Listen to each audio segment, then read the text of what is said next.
In Veneto, tra fine febbraio e metà giugno, a causa soprattutto degli effetti devastanti del virus sull'economia, tra mancate assunzioni e rapporti di lavoro conclusi, rispetto allo stesso periodo del 2019 si sono persi quasi 65.000 posti.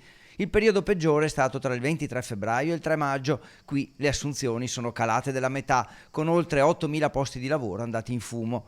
E sono proprio le assunzioni mancate a preoccupare. Tra pensioni, licenziamenti e contratti non rinnovati la differenza con il passato non è così evidente, ma se pensiamo a tutte le categorie economiche colpite più duramente dal Covid, a partire dal turismo, è lì che la situazione si fa più drammatica.